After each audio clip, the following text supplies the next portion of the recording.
Hello, Levitical Kingdom privateers. On September the 12th and 13th, we are hosting the first annual Holy Nation of the Ecclesia Conference. The theme is Threshold Covenant, with great worship brought to us by the Woodcock Singers, a great MC known as Plain Flyer 21, speakers like Dr. Mike Spalding, Jim Odell, Randy Conway, C2K Rick, and our keynote speaker, the world-renowned Vicki Joy Anderson. And don't miss a very special and world-altering Friday night event that will equip you for what is coming. Admission is free for our naturalized families and very affordable for our guests. Head over to c2kreport.com and scroll down on the homepage to find our link to purchase tickets for your friends and family. And remember, it's all about the blood.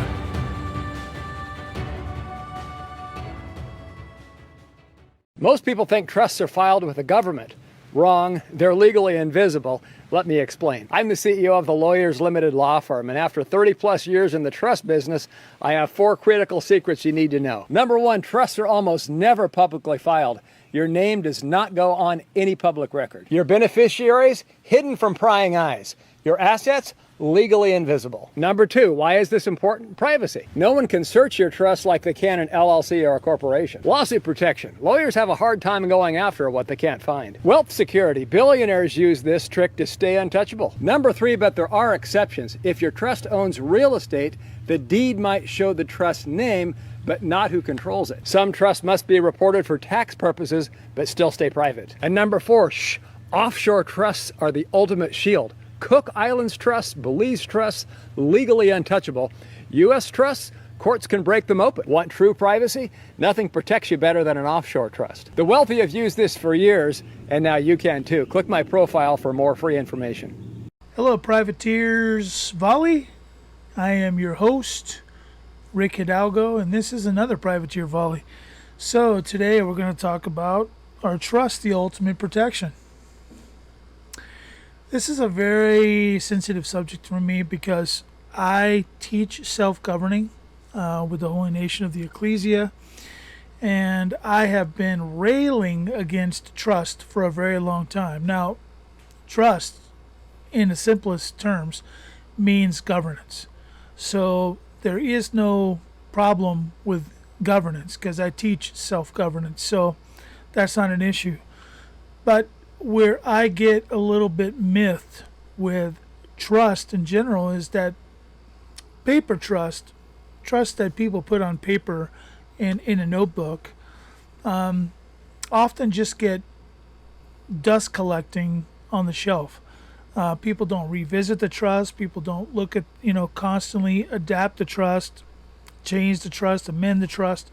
There is very little that people do with a trust once it's been organized. The trust usually just sits on the shelf, even if the trust tells you must visit it once a year, twice a year, whatever the terms and conditions of the trust are.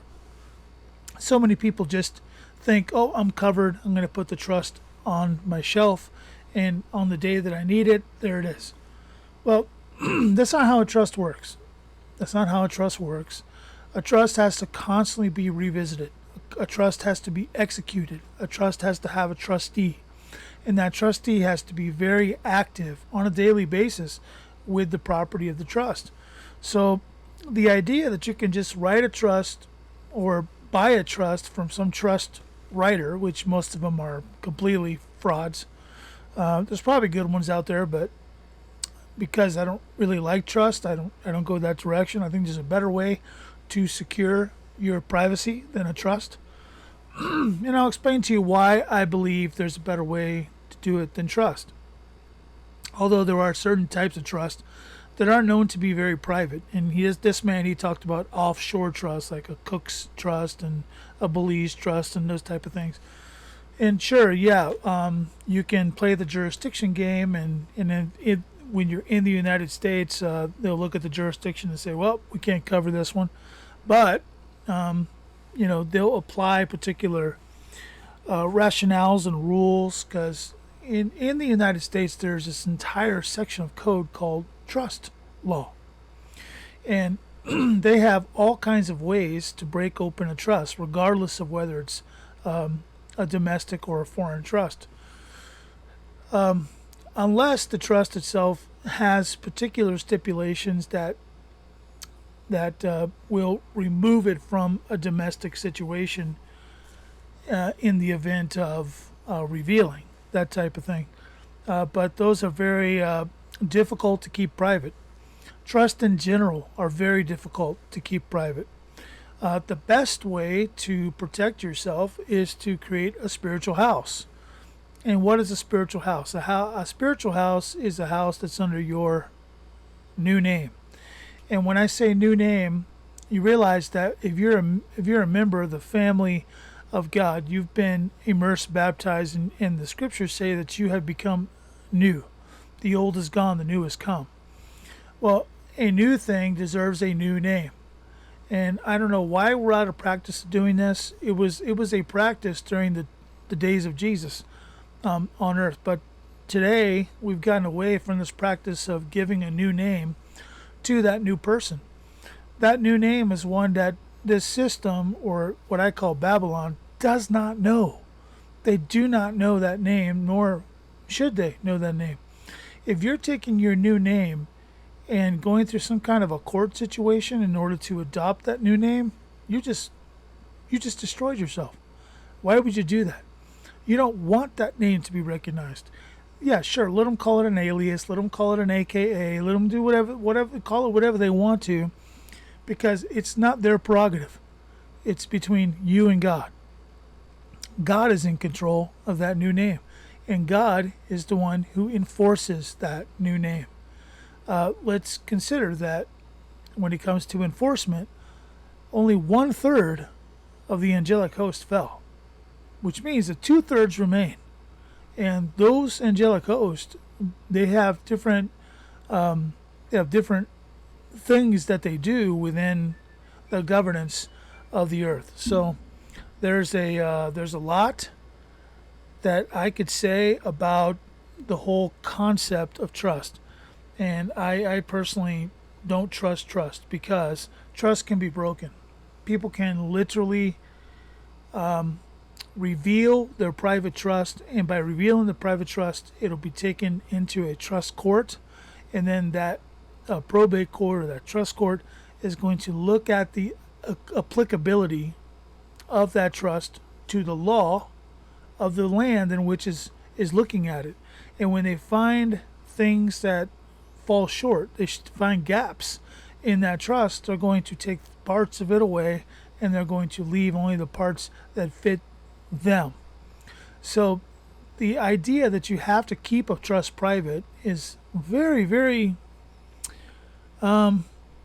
dangerous, because you're never going to be able to keep a trust private when you're dealing with family. And family is the problem.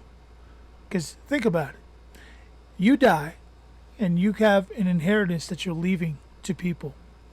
And let's say you have a will. Let's say that you have an estate that's been prepared, or you have a trust that's been prepared. Someone is going to feel slighted.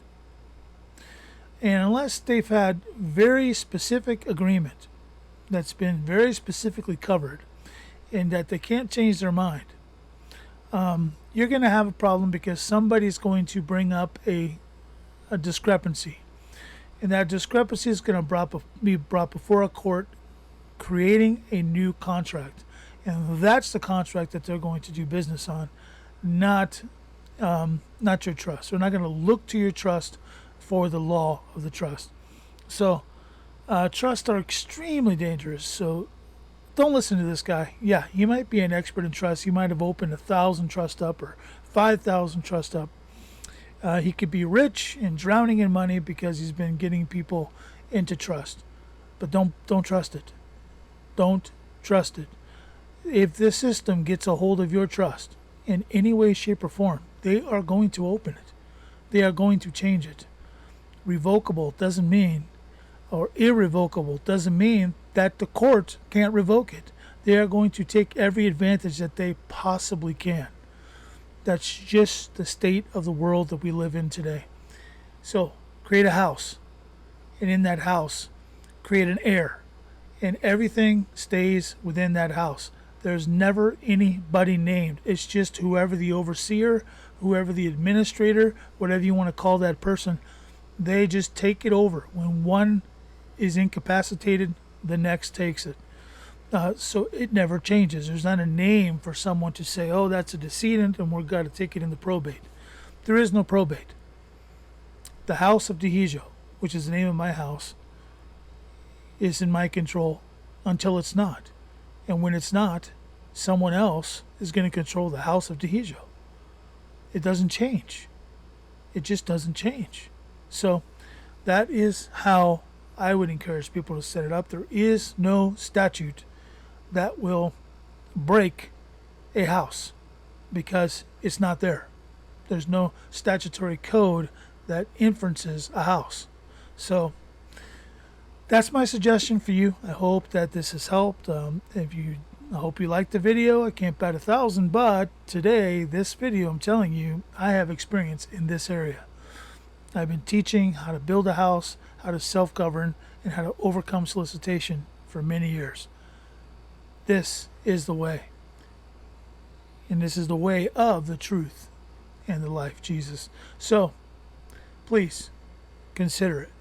And remember, everything we do here at Privateers Volley, it's all about the blood. See you next time.